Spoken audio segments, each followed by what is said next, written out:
বহু মানুষ কান্নাকাটি করছে, করে মাটিতে লুটিয়ে পড়ে। আমি আর আপনি কান্নাকাটি করি না, এর অর্থ এই নয় যে কেউ কাঁদে না, এটা নয়। পৃথিবীর বহু মানুষ আল্লাহর ভয়ে কেঁদে মাটিতে লুটিয়ে পড়ে এবং তার কান্নার শব্দ যখন তার কানে যায় তখন তার ভয় ভীতি আরো বেশি হয়ে যায়। উকবা ইবনে আমের রাদিয়াল্লাহু তাআলা আনহু বলেন, রাসূল সাল্লাল্লাহু আলাইহি ওয়াসাল্লাম বলেছেন, মান তাওয়াজ্জা ফাহসানাল ওযুয়া, কেউ যদি ওযু করে, সুন্দর করে ওযু করে, ওয়াসাল্লা রাকাতাইন, তারপরে 2 রাকাত সালাত আদায় করে, মুকবিলান আলাইহিমা বিকলবিহি ওয়াজহিহি, মনে প্রাণে ভয় ভীতি নিয়ে, আল্লাহর ভয় মনে নিয়ে, মনে প্রাণে আল্লাহর ভয় ভীতি নিয়ে, আল্লাহকে জেনে শুনে যদি 2 রাকাত সালাত আদায় করে, ওয়াজাবাত লাহুল জান্নাহ, সে জান্নাতে যাবেই। এই কথাটা আরো সময়ে সময়ে আসবে। আল্লাহকে জেনে বুঝে কান্নাকাটি করা, এর ফল কি? এখানে একটা কথা আসলো, সুন্দর করে ওযু করা মর্মে একটু বলে নি। আবু হুরায়রা রাদিয়াল্লাহু তাআলা আনহু বলেন, রাসূল সাল্লাল্লাহু আলাইহি সাল্লাম একদা বললেন, আলা আদুল্লুকুম মায়ামহুল্লাহু বিহিল খাতায়া ওয়া ইয়ারফু বিহি দারাজা, আমি কি তোমাদের এমন একটা কথা বলে দিব না যাতে তোমাদের পাপ মিটে যাবে, মান বেড়ে যাবে? আমি কি এমন একটা কথা বলে দিব না যাতে পাপ মিটে যাবে, মান বেড়ে যাবে? কালু বালা, সাহাবীগণ বলে হ্যাঁ, সেটা কি? সেটাই তো জানতে চাই। পাপ মিটে যাবে, মান বেড়ে যাবে, তো ভালো কথাই তো হলো, বলেন সেটা কি? রাসূল সাল্লাল্লাহু আলাইহি সাল্লাম বললেন, শোনো, ইসবাগুল ওযু, সুন্দর করে ওযু করলে পাপ মিটে যাবে, মান বেড়ে যাবে। ও মাশিয়াল আকদাম, পায়ে হেঁটে মসজিদে গেলে পাপ মিটে যাবে, মান বেড়ে যাবে। ওয়াইনতিজারু সালাত বাদা সালাত, সালাতের পরে আবার সালাত আদায় করব এমন আশা পোষণ করে অপেক্ষা করলে পাপ মিটে যাবে, মান বেড়ে যাবে। অত্র বুখারী মুসলিমের হাদিসে 3টে কাজে পাপ মিটে যায়, মান বেড়ে যায়, তা প্রমাণ হলো। 1, সুন্দর করে ওযু করলে। 2, পায়ে হেঁটে মসজিদে গেলে। 3, সালাতের পরে সালাতের অপেক্ষা করলে। অনুরূপী আরেকটি হাদিস, আব্দুল্লাহ ইবনে আব্বাস রাদিয়াল্লাহু তাআলা আনহু বলেন, রাসূল সাল্লাল্লাহু আলাইহি ওয়াসাল্লাম বলেছেন, আল্লাহ তাআলা বলেন, মুহাম্মদ হাল তাদরি ফিমা ইয়াক্তাসিবুল মালাউল আলা, মুহাম্মদ আপনি কি বলতে পারেন উপরে কি নিয়ে হইচই হচ্ছে? আল্লাহ আমাদের নবীকে ডাকেন মুহাম্মদ বলে, জিবরাইল আমাদের নবীকে ডেকেছেন মুহাম্মদ বলে, সাহাবীগণ নবীকে ডেকেছেন আল্লাহর রাসূল। আল্লাহ রাসূল যাবেন, আল্লাহ রাসূল করবেন, আল্লাহ রাসূল খাবেন, আল্লাহ রাসূল আমাকে বললেন। সাহাবীগণ বলেছেন আল্লাহর রাসূল, আর আল্লাহ বলেছেন মুহাম্মদ, জিবরাইল ডেকেছেন মুহাম্মদ। আর ভারত, বাংলাদেশ, পাকিস্তানের লোকেরা বলে হুজুরে পাক সাল্লাল্লাহু আলাইহি সাল্লাম বলেছে। হুজুরে পাক ধর্ম সৌদি আরব থেকে বের হয়ে ইরাকে গেছে, ইরাক থেকে বের হয়ে ইরানে গেছে, ইরান থেকে বের হয়ে পাক ভারতে এসেছে, আস্তে আস্তে উল্টে গেছে অনেক অংশেই। যারা এই নিয়ে সমাজে চেষ্টা চালিয়েছে ধর্মের নামে, তারা ছিল সবাই তরিকাপন্থী, চিস্তি, বেদাতি, যার কারণে ধর্মের অনেকাংশই উল্টে গেছে। তারপরে তাদের ক্ষমতা ছিল 750 বছর, ওরা চলে গেল ইংরেজ থেকেছে দাপটে, ওদের সহযোগিতা অমুসলিমেরা ভালোই করেছে, আরও যারা করেছে। বঙ্কিমচন্দ্রের রাজসিংহ প্রমাণ করেছে, ইতিহাসের ইতিহাসটা প্রমাণ করেছে, চেপে রাখা ইতিহাসটা প্রমাণ করেছে কারা কি করেছে। ওরা চলে গেলে ওদের সময় ছিল 190 বছর, ওরা চলে গেলে এই দেশের উপরে ক্ষমতা যারা প্রয়োগ করেছিল তারা ছিল শিয়াপন্থী, যার কারণে হক অনেক দূরে থেকে গেছে। আল্লাহ বলেন মোহাম্মদ, জিবরাইল বলেন মোহাম্মদ, সাহাবিগণ বলেন আল্লাহ রাসূল, আর আমরা বলি হুজুরে পাক সাল্লাল্লাহু আলাইহি সাল্লাম। তাহলে কোনটা চলবে? সাহাবিগণেরটা চলবে। জোর করে ধর্ম মানা যায় না। আল্লাহ বললেন মোহাম্মদ বলতে পারেন উপরে কি নিয়ে হইচই হচ্ছে কালা নাম? জি আমি বলতে পারি। ফিলকা ফারাত, পাপ কিসে মিটে যাবে এই নিয়ে হইচই হচ্ছে, পাপ কিসে মিটে যাবে? হ্যাঁ বলতে পারি। এক, ইসবাগুল ওযু, ভালো করে ওযু করলে পাপ মিটে যাবে। দুই, আল মাসিয়াল আল আকদাম, পায়ে হেঁটে মসজিদে গেলে পাপ মিটে যাবে।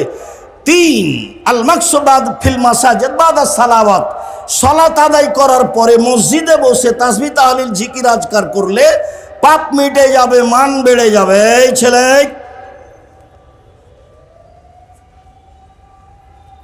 দয়া করে আমাকে কিছুক্ষণ কাজ দেখাবেন না। আমি আপনাকে লক্ষ্য করে এসেছি এবং অনেক দূর থেকে এসেছি। দয়া করে আমাকে কিছু কাজ দেখাবেন না।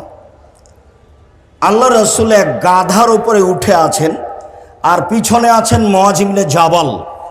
তো গাধা ছোট প্রাণী, কত দূরাদূরি আছে, একেবারেই কাছাকাছি নয়, গায়ের সাথে লেগেই আছে। তো আল্লাহ রাসূল বলছেন মুআয, তো মুআয রাদিয়াল্লাহু তাআলা বলছেন লাবায়ক সাদায়ক, জি প্রস্তুত, বলেন কি বলছেন? তো আল্লাহ রাসূল বলছেন মুআয, তো মুআয রাদিয়াল্লাহু তাআলা বলছেন লাবায়ক সাদায়ক, জি প্রস্তুত, বলেন কি বলছেন? আল্লাহ রাসূল বলছেন মুআয, তো মুআয বলছেন লাবায়ক সাদায়ক, জি বলেন প্রস্তুত, কি বলছেন? আল্লাহ রাসূল এইভাবে বলছেন কেন? কথা কেন বলছেন না? কি সেটা? মুআযকে ডেকে কি বলবেন? মুআযকে যেটা ডেকে বলবেন সেটা যেন মুআয রাদিয়াল্লাহু তাআলার ভুল না হয়, শুনতে যেন ঘাটতি না থাকে, তাই প্রস্তুত করলেন। তো আল্লাহর নবী একটা কথা বলবেন, সেই জন্য সাহাবীকে প্রস্তুত করছেন এইভাবে, আর আমি রাসূলের কথাই অনুবাদ করছি, আর আপনি আমাকে প্রয়োজন দেখাচ্ছেন, আমি এটা মেনে নিব আপনি মনে করলেন? বলে হিসাব, এই হিসাব ত্যাগ করবেন। আপনার জন্য আমি এসেছি। এখানে আসার পিছনে আমার তেমন কোনো স্বার্থ নেই যে দয়া করে আপনি আমাকে কোনো কাজ দেখাবেন না। আচ্ছা, এখানে একটু কথাটা বলে নি, আবার ফিরে আসছি। হ্যাঁ প্রস্তুত, বলেন। তো আল্লাহ রাসূল বললেন মুআয বলতে পারো আল্লাহর কাছে আমরা কি পাই আর আল্লাহ আমাদের কাছে কি পান, পরস্পর পাওনাটা কি? আমরা কি পাই তিনি কি পান, আমরা কি পাই তিনি কি পান? তো মুআয রাদিয়াল্লাহু তাআলা বলছেন আমি জানি না, আল্লাহ এবং আল্লাহ রাসূল ভালো জানেন, এটা আমি বলতে পারছি না। তখন রাসূল সাল্লাল্লাহু আলাইহি সাল্লাম বলছেন যে মুআয শোনো, আল্লাহ আমাদের কাছে পান যে আমরা যেন তার শিরক না করি, এটাই তার পাওনা। আমাদের শিরক করা হবে না, এটাই হলো তার পাওনা। আর আমরা তার কাছে পাই যে তিনি আমাদের শাস্তি দিবেন না, উনি আমাদেরকে শাস্তি দিতে পাবেন না। তাহলে তারটা আগে না আমাদেরটা আগে? তারটা আগে। শিরক না করলেই তিনি আমাদের শাস্তি দিবেন না। তাই তো রাসূল সাল্লাল্লাহু আলাইহি সাল্লাম বলেছেন মান মাতা লা ইশরিক বিল্লাহ ফাদাখালাল জান্নাহ, কেউ যদি শিরক ছাড়াই মারা যায় তাহলে জান্নাতে চলে গেছে। ওমান মাত্র ইশরিক বিল্লাহ ফাদাখালান নার, কেউ যদি শিরক করে মারা যায় তাহলে জাহান্নামে চলে গেছে। যার কারণে রাসূল সাল্লাল্লাহু আলাইহি সাল্লাম বলেছেন লাক্কানু মাউতাকুম লা ইলাহা ইল্লাল্লাহ, তোমাদের মমর্ষ ব্যক্তির পাশে যান যায় যায় মরে মরে, যান যায় যায় মরে মরে, এমন লোকের পাশে বলো লা ইলাহা ইল্লাল্লাহ। কোরআন মাজিদ পড়ে কোনো লাভ নেই, সূরা ইয়াসিন পড়ে কোনো লাভ নেই, প্রমাণে হাদিস জাল বা জয়ীফ নিতান্তই। কোরআন মাজিদ পড়ার কথা নয়। আল্লাহ রাসূল বলেছেন যান যায় যায় পাশে লা ইলাহা ইল্লাল্লাহ বলো। কেন? আল্লাহ নবী বলেছেন, মান কানা আখিরু কালামিহি লা ইলাহা ইল্লাল্লাহ ফাদাখালাল জান্নাহ। কারো যদি শেষ বাক্য লা ইলাহা ইল্লাল্লাহ হয়, তাহলে সে জান্নাতে চলে গেছে। অতএব মানুষের শেষ জীবনে যেন লা ইলাহা ইল্লাল্লাহ হয়, এইটা তোমরা চেষ্টা করো। পাশে বলো লা ইলাহা ইল্লাল্লাহ, তাকে তালকিন দাও। এই বিষয়ে আরেকটু বলি। আবু যার গেফারি রাদিয়াল্লাহু তাআলা আনহু বলেন, একদা আমি আল্লাহ রাসূলের নিকটে আসলাম, দেখি তিনি ঘুমিয়ে। আমি চলে গেলাম, আবার আসলাম, দেখি তিনি জেগে। আমাকে দেখে বলছেন, মুআয শোনো, মান কালা লা ইলাহা ইল্লাল্লাহ মুখলিসান বিকালবিহি দাখালাল জান্নাহ। কেউ যদি খালেস অন্তরে লা ইলাহা ইল্লাল্লাহ বলে, তাহলে সে জান্নাতে চলে গেছে। এইটুকু বলতেই আবু যার গেফারি রাদিয়াল্লাহু তাআলা বলছেন, ওয়াইন জানা ওয়াইন শারাকা, চুরি করলেও যাবে, জেনা করলেও যাবে। তখন আল্লাহ রাসূল বলছেন, ওয়াইন জানা ওয়াইন শারাকা, চুরি করলেও যাবে, জেনা করলেও যাবে। তখন আবু যার গেফারি বলেন, চুরি করলেও যাবে, জেনা করলেও যাবে। তো আল্লাহ রাসূল বলছেন, চুরি করলেও যাবে, জেনা করলেও যাবে। আবার আবু যার গেফারি রাদিয়াল্লাহু তাআলা বলছেন, চুরি করলেও যাবে, জেনা করলেও যাবে। তখন আল্লাহ রাসূল বলছেন, আবু যার গেফারি, তোমার নাকটা মাটিতে মিশে যাক, আমি বলছি যাবে, তুমি এভাবে বলছো কেন? তোমার নাকটা মাটিতে মিশে যাক।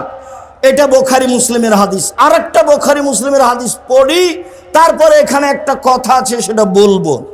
আবু হুরায়রা রাদিয়াল্লাহু তাআলা আনহু বলেন, একদা আল্লাহ রাসূল আমাদের মধ্য থেকে উঠে বাগানের দিকে যেতে লাগলেন। তো আমিও পিছে পিছে যাচ্ছি। একবার তিনি ঘুরে দেখে বলছেন, আবু হুরায়রা? আমি বললাম, জি। তো আল্লাহ রাসূল হাঁটতে লাগলেন, আমিও হাঁটতে লাগলাম। বাগানে যে ভিতরে যেতে যেতে কিছু দূর যাওয়ার পরে আমাকে বলছেন, তুমি এখানে থামো, তুমি এখানে বস। তারপর তিনি যেতে লাগলেন। তো দেরি হয়ে গেল, বুঝতে পারি না আসছেন না কেন, কোথায়, কি ব্যাপার, কোনো সমস্যা নাকি। তারপর দেখছি ওই যে আসছেন, ওই যে আসছেন।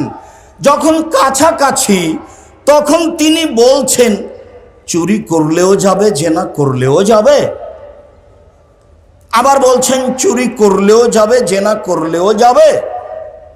আবার বলছেন, চুরি করলেও যাবে, জেনা করলেও যাবে। এবার কাছাকাছি চলে এসেছেন। তখন আমি বললাম, আল্লাহর নবী, আপনি কার সাথে কথা বলছিলেন? কাউকে তো দেখতে পেলাম না। আপনি বলছেন যে এটা করলেও যাবে, এটা করলেও যাবে। আমি খালি মানুষ খুঁজছি, কে সে, কার সাথে কথা বলছে? কই, কাউকে তো দেখতে পাই না, কে বলছে, কার সাথে তিনি কথা বলছেন? তখন আল্লাহ রাসূল বলছেন যে, আবু হুরায়রা শোনো, জিবরাইল আমাকে বলছেন, কেউ যদি খালেস অন্তরে লা ইলাহা ইল্লাল্লাহ বলে, তো জান্নাতে চলে যাবে। তখন আমি বলছি, চুরি করলেও যাবে, জেনা করলেও যাবে। তো বলছেন যে চুরি করলেও যাবে, জেনা করলেও যাবে। যেহেতু এখন জিবরাইল এবং মুহাম্মদ সাল্লাল্লাহু আলাইহি সাল্লামের মাঝে কথা হচ্ছে, এই জন্য আবু হুরায়রা রাদিয়াল্লাহু তাআলা জিবরাইলকে দেখতে পাচ্ছেন না। হাদিস বুখারী মুসলিম। জিবরাইলকে মানুষ দেখতে পাবে না। আল্লাহ নবী বলছেন, আয়েশা, এই যে জিবরাইল তোমাকে সালাম দিল। আয়েশা রাদিয়াল্লাহু তাআলা আনহা বলছেন, ওয়ালাইহিস সালাম ওয়া রাহমাতুল্লাহ, তার উপরও সালাম, তার উপরে রহমত, শান্তি। তো আপনি তো দেখতে পান, আমরা তো দেখতে পাই না। আপনি বলছেন এই যে জিবরাইল তোমাকে সালাম দিল, তো আমি সালামের উত্তর দিলাম, আমি তো জিবরাইলকে দেখতে পাই না। আয়েশা রাদিয়াল্লাহু তাআলা আনহা বলেন, এক বিছানে তিনজন, আমি, জিবরাইল আর আল্লাহ রাসূল। তো আল্লাহ রাসূল জিবরাইলকে বুঝতে পারেন, দেখতে পান, আমি তো দেখতে পাই না। এখন তিনি বারবার বলছেন, চুরি করলেও যাবে, জেনা করলেও যাবে। তো বলছেন তো তিনি জিবরাইলের সাথে কথা, আমি কি দিয়ে দেখতে পাবো? এটাও বুখারী মুসলিমের হাদিস। আগে ছিল জুবায়ের এবং আল্লাহ রাসূল, আর এখন হলেন আল্লাহ রাসূল এবং জিবরাইল। মনে হয় কথা স্পষ্ট হয়েছে।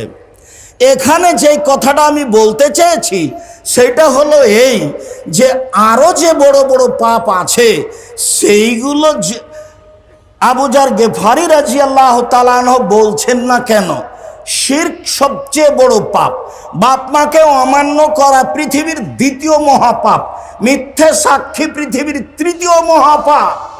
চট্টগ্রাম জেলে বহু মানুষ 20-30 বছর থেকে আছে, ও নিজেও জানে না আমি কেন জেলে, জজও জানে না ঘটনা কি, উকিলও জানে না ঘটনা কি, যে সাজিয়েছে শুধু সেই জানে। সাক্ষী তো জানে না, টাকা দিতে চেয়েছে তাই সাক্ষী দিয়েছে, ওরও জানা নাই। সাক্ষী বলছে আমি 2 চোখে মারতে দেখেছি। যার কথা বলছে 2 চোখে মারতে দেখেছি, সে সেদিন রংপুরে ছিল, চট্টগ্রামে ছিল না, তারপরে বলছে যে 2 চোখে মারতে দেখেছি, তার নাম সাক্ষী।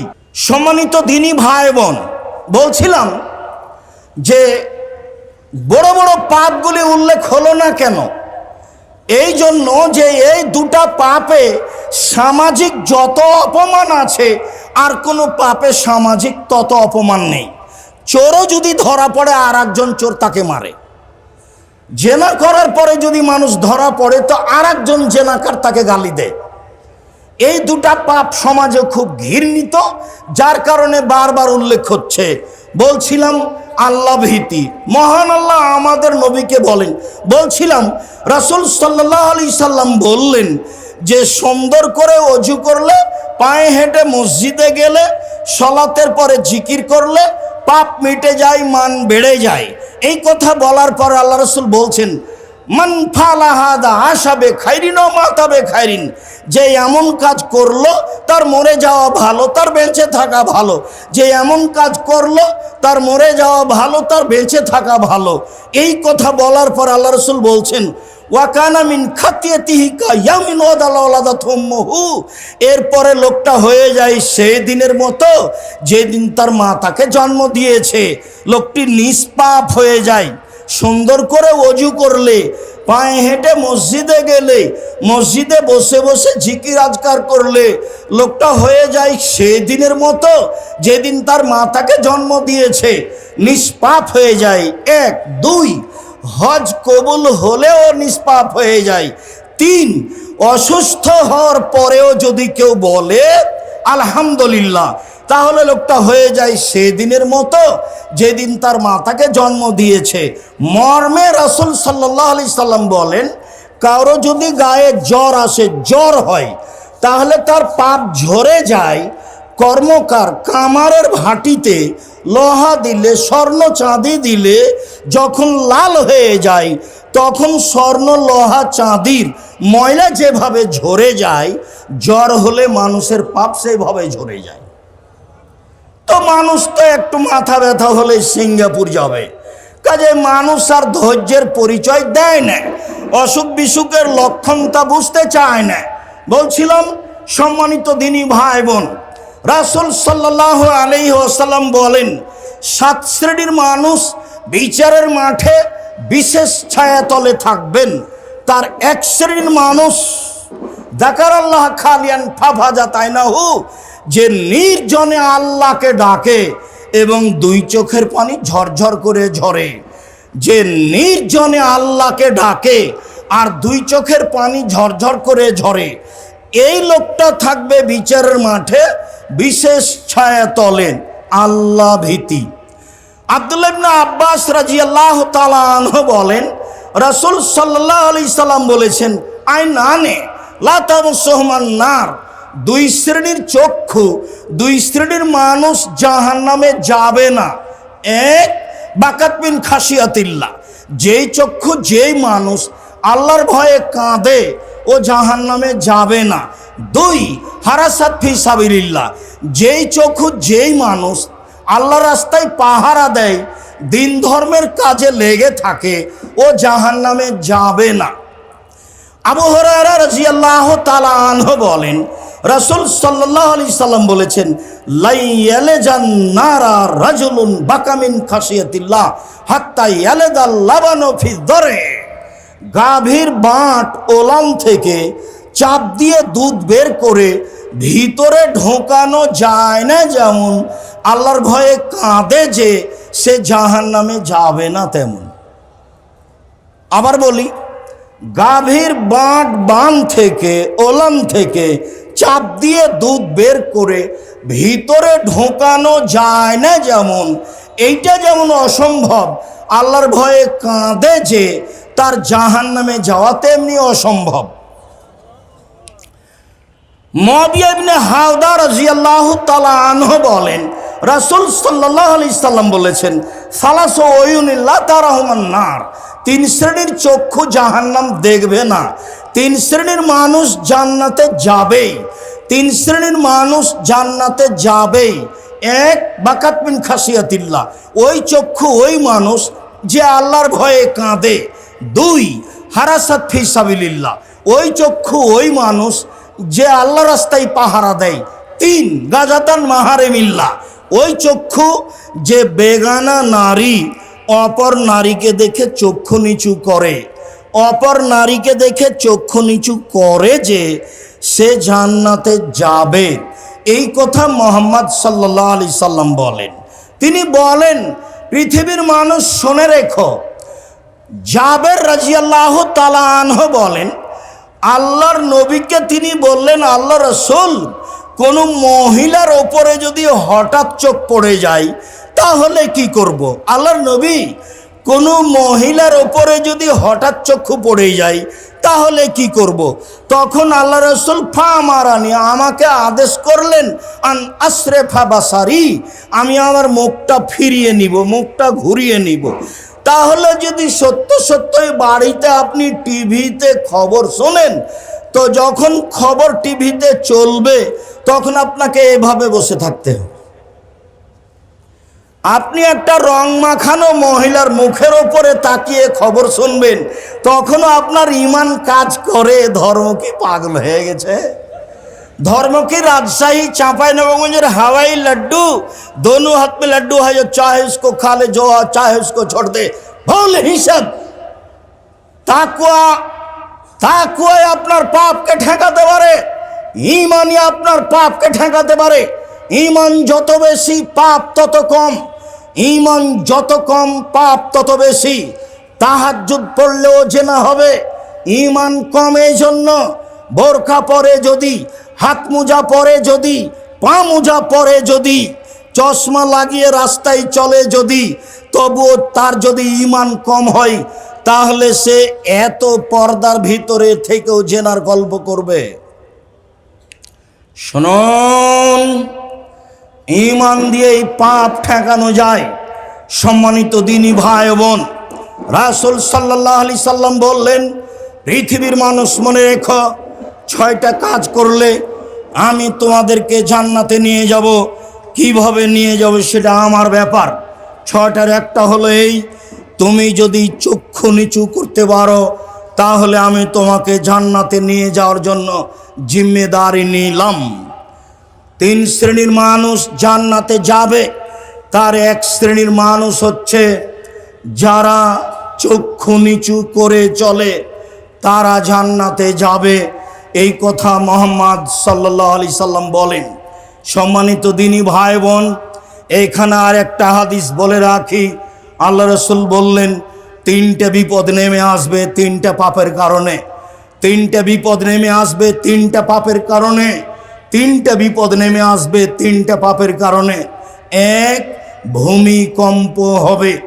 2, আকার আকৃতি পরিবর্তন হবে। সন্ধ্যায় ছিল মানুষ, সকালে হবে শোর শুকুর। 3, সমস্যা নেমে আসবে।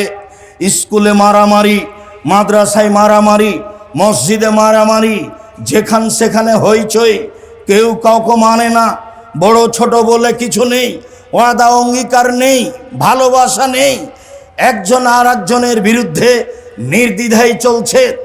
3টে বিপদ নেমে আসবে 3টে পাপের কারণে। 1, ভূমিকম্প হবে। বিপদ 2, আকার আকৃতি পরিবর্তন হবে। সন্ধ্যায় থাকবে মানুষ, সকালে হবে শোর বা বানর, শুকুর কা বানর। 3, সমস্যা নেমে আসবে। পাপ 3টা। 1, এদা সারেবুল খমুরা, যখন মানুষ নেশাদার দ্রব্য পান করবে তখন এই 3টে বিপদ নেমে আসবে।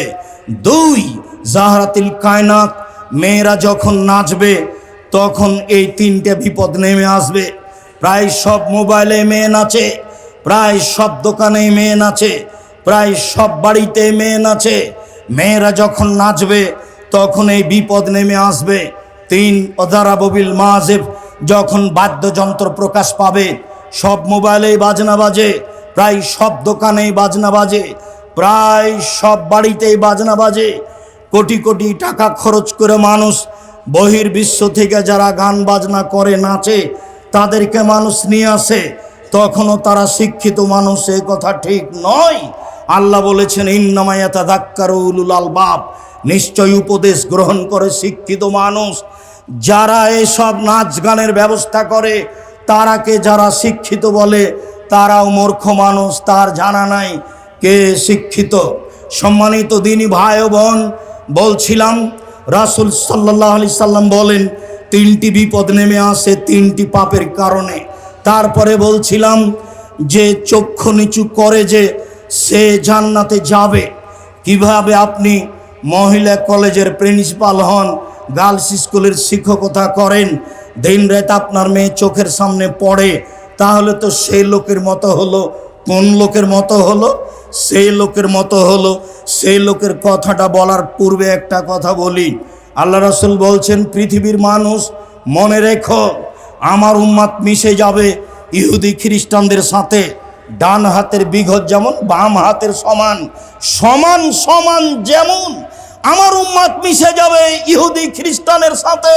পোশাক আশাকে, চাল চলনে, শিক্ষায়, খাতা কলমে, জুতা স্যান্ডেলে, চলাফেরাতে, খাওয়া দাওয়াতে, সব কিছুতেই মিশে যাবে ইহুদি খ্রিস্টানদের সাথে। ডান পায়ের জুতা যেমন বাম পায়ের সমান, বাম পায়ের জুতা যেমন ডান পায়ের সমান, সমান সমান মিশে যাবে আমার উম্মাত ইহুদি খ্রিস্টানদের সাথে, একেবারে হুবাহু মিশে যাবে। এইটুকু বলার পরে তিনি ভাষাগত নিচে নামতে লাগলেন। নামতে নামতে বলছেন পৃথিবীর মানুষ মনে রেখো, ইহুদি খ্রিস্টান যদি মায়ের সাথে জেনা করে থাকে, আমার উম্মাত মায়ের সাথে জেনা করবে। আপনার পাশে ছেলেটা দাঁড়িয়ে আছে, তার মাথায় দেখেন চুল কিভাবে ছাঁটা আছে, তার গায়ের গেঞ্জিটা দেখেন। এবার আপনার কাছে ফিরে যাই, যেই কথাটা বলার জন্য এইটুকু বলছি সেটুকু হলো, আপনি প্রতি রমজানে উমরা করেন, হজও বেশ কয়েকবার করেছেন। আপনার সাথে যখন আপনার মেয়ে হাঁটে তখন স্কিন পায়জামা পরে আছে, গেঞ্জি গায়ে দিয়ে আছে, তখনও আপনি হাজি? দুঃখিত। মনে রাখবেন রাসূল সাল্লাল্লাহু আলাইহি সাল্লাম বলেছেন নবীদের স্বভাব ছিল 10টি। রাসূল সাল্লাল্লাহু আলাইহি সাল্লাম বলেছেন নবীদের বৈশিষ্ট্য ছিল 10টি। রাসূল সাল্লাল্লাহু আলাইহি সাল্লাম বলেছেন নবীগণের খাসলাত, অভ্যাস, শিষ্টাচার, নীতি, স্বভাব ছিল 10টি। এক, কাসু সারেব, মোচ কেটে ফেলতে হবে, ব্লেড দিয়ে চাঁচা নয়। 2, এ ফাউল্লোহা, দাড়ি বড় করতে হবে, চেঁচে ফেললেও বড় পাপ, কেটে ফেললেও বড় পাপ, চেঁচে ফেললে তার উপরে অভিশাপ হবে আল্লাহর পক্ষ থেকে। ও মহিলা হতে চায়, মহিলার সাদৃশ্য হতে চায়, তার জন্য তার উপরে অভিশাপ হবে, গজব হবে। এই কথা মুহাম্মদ সাল্লাল্লাহু আলাইহি সাল্লাম বলেন। 3, মেশওয়াক করতে হবে। নবীগণের বৈশিষ্ট্য 4, পেশাব পায়খানার পরে পানি দিয়ে পবিত্রতা অর্জন করতে হবে। এটাই রাসূলের নীতি। আগে ঢেল টিস্যু পেপার পান, পরে পানি, এ কথা নয়। পানি দিয়েই পবিত্রতা অর্জন করতে হবে পেশাব পায়খানার পরে। তারপরে হাতটা মাটিতে মেজে নিতে হবে, একাধিক সহিহ হাদিস। আবার ঢেল টিস্যু পেপার ধরে 40 কদম হাঁটতে হবে, পায়ের ওপরে পা উঠাতে হবে, খক খক করে কাশতে হবে। এই অপছন্দ নীতি রাসূল সাল্লাল্লাহু আলাইহি সাল্লামের নয়। এই নোংরা নীতি রাসূল সাল্লাল্লাহু আলাইহি সাল্লামের নয়। যদি তাই হয় তাহলে সে ঢেল টিস্যু পেপার নিয়ে 40 কদম হাঁটে, তার বউ কেন হাঁটে না? তার বউ কেন পায়ের ওপরে পা উঠায় না? তার বউ কেন খক খক করে কাশে না? তাকেই শুধু জান্নাতে যেতে হবে, পবিত্রতা অর্জন করে বউ যাবে না? এই বেইনসাফি নীতি তো রাসূল সাল্লাল্লাহু আলাইহি সাল্লাম পছন্দ করেন না। শুনুন, তারপরে তিনি বলেন কাসফুল আজফার, নখ কেটে ফেলতে হবে। নবীগণ নখ কেটে দিতেন, হাতে পায়ের নখ কাটতে হবে। আপনার মেয়ের নখ বড় আছে, মনে রাখা ভালো হবে ইহুদি খ্রিস্টানদের পতিতালয়ের মেয়েদের বৈশিষ্ট্য হচ্ছে নখে নেইল পালিশ দেওয়া, নখ বড় রাখা। ইহুদি খ্রিস্টানদের পতিতালয়ের মেয়েদের বৈশিষ্ট্য হচ্ছে নখ বড় রাখা, নখে নেইল পালিশ দেওয়া। ইহুদি খ্রিস্টানদের পতিতালয়ের মেয়েদের স্বভাব হলো নখ বড় রাখা, নখে নেইল পালিশ দেওয়া। এই নীতি ইহুদি খ্রিস্টানদের পক্ষ থেকে এসেছে। পৃথিবীর মানুষ মনে রেখো, আমার উম্মত মিশে যাবে ইহুদি খ্রিস্টানের সাথে। ডান হাতের বিঘত যেমন বাম হাতের সমান, ডান পায়ের জুতা যেমন বাম পায়ের সমান, সমান সমান চাল চলনে, পোশাক আশাকে, স্কুল কলেজে পড়াশোনায়, খাতা কলমে, গাড়ি ছাকড়াতে, চলাফেরাতে, খাওয়া পান করাতে, সব কিছুতে মিশে যাবে তাদের মতো হয়ে। বাম হাতে নির্দ্বিধায় পানি খাচ্ছে, বাপ দেখছে মা খাচ্ছে, মা দেখছে বাপ খাচ্ছে, মেয়ে খাচ্ছে। ও নাকি শিক্ষিত, কি করে শিক্ষিত হতে পারে? বাম হাতে শয়তান খায়, এ কথা মুহাম্মদ সাল্লাল্লাহু আলাইহি ওয়াসাল্লাম বলেন। আয়েশা রাদিয়াল্লাহু তাআলা আনহা বলেন, আল্লাহর নবীর বাম হাত ছিল পেশাব পায়খানার জন্য, অলিল কাদার, খারাপ কিছুর জন্য। ডান হাত ছিল খাওয়ার জন্য, পবিত্রতার জন্য। এরা শিক্ষিত মানুষ ইহুদি খ্রিস্টানদের সাথে নিয়ম নীতিতে, নোংরা নীতিতে মিলে যাওয়ার পরেও তাদের মতো হয় কি করে? রাসূল সাল্লাল্লাহু আলাইহি ওয়াসাল্লাম বললেন, নাক ফুলে বেতে বগলের লুম উঠিয়ে ফেলতে হবে। পুরুষ নারী একই হুকুম, ব্লেড নয়। হালাকোলানাতে নিচের লুম পরিষ্কার করতে হবে। ঊর্ধ্বে টাইম 40 দিন। পুরুষ নারী একই হুকুম, যেভাবে সহজ, যেভাবে সম্ভব। নবীগণের বৈশিষ্ট্য এটাই। সম্মানিত দিনী ভাই ও বোন, বলছিলাম রাসূল সাল্লাল্লাহু আলাইহি সাল্লাম বললেন, 3 শ্রেণীর মানুষ জান্নাতে যাবে, তার 1 শ্রেণীর মানুষ আল্লাহর ভয়ে কাঁদে যে। আবু হুরায়রা রাদিয়াল্লাহু তাআলা আনহু বলেন, রাসূল সাল্লাল্লাহু আলাইহি সাল্লাম বলেছেন, লাইসা শাইউন আহাব্বা ইনদাল্লাহি মিন কাতরাতাইনি ওয়া ফারাইনি। 2টি বিন্দু ফোঁটা আল্লাহর কাছে যত প্রিয়, 2টি দাগ চিহ্ন আল্লাহর কাছে যত প্রিয়, পৃথিবীর কোনো কিছু আল্লাহর কাছে তত প্রিয় নয়। 1 কাতরাতু দমুইন মিন খাসিয়াতিল্লাহ, আল্লাহর ভয়ে 1 ফোঁটা চোখের পানি আল্লাহর কাছে যত প্রিয়, পৃথিবীর কোনো কিছু আল্লাহর কাছে তত প্রিয় নয়। হজ বড় ইবাদত, এ কথাই ঠিক। হজ কবুল হলে মানুষ হয়ে যায় সেই দিনের মতো যেদিন তার মা তাকে জন্ম দিয়েছে, নিষ্পাপ হয়ে যায়। এরপরেও এই ইবাদতটি আল্লাহর কাছে অত প্রিয় নয়। 1 ফোঁটা চোখের পানি আল্লাহর ভয়ে আল্লাহর কাছে যত প্রিয়। এরপরে আল্লাহ রাসূল বললেন যে 1 ফোঁটা গায়ের রক্ত যুদ্ধে নেমে গিয়ে কেটে গেছে, ফেটে গেছে, এই রক্ত আল্লাহর কাছে যত প্রিয়, পৃথিবীর কোনো কিছু আল্লাহর কাছে তত প্রিয় নয়। 3 যুদ্ধে নেমে কেটে যাওয়া দাগ, ফেটে যাওয়া দাগ, এই দাগ আল্লাহর কাছে যত প্রিয়, পৃথিবীর কোনো কিছু আল্লাহর কাছে তত প্রিয় নয়। 4 আসারুন ফারিজিন মিন ফারাইজিল্লাহ, আল্লাহর বিধান পালন করতে, সালাত আদায় করতে, ইবাদত তাসবিহ তাহলিল করতে। কপালের দাগ, হাঁটুর দাগ, টাকনোর দাগ, এই দাগ আল্লাহর কাছে যত প্রিয়, পৃথিবীর কোনো কিছু আল্লাহর কাছে তত প্রিয় নয়। সম্মানিত দিনী ভাই বোন, সিরিয়ালে 1 নম্বরে যেটা আছে সেটাই সহজ, বাকি একটাও সহজ নয়। 2 আল্লাহর রাস্তায় 1 ফোঁটা গায়ের রক্ত। 3 আল্লাহর রাস্তায় নেমে গিয়ে ফেটে যাওয়া, কেটে যাওয়া দাগ। 4 ইবাদত করতে করতে হাতে পায়ের টাকনোর, কপালের দাগ। এটা তো আপনার হাতে নয়, একদিনে করা যায় না। 1 নম্বরে যেটা আছে সেটা সহজ, এখনই সহজ।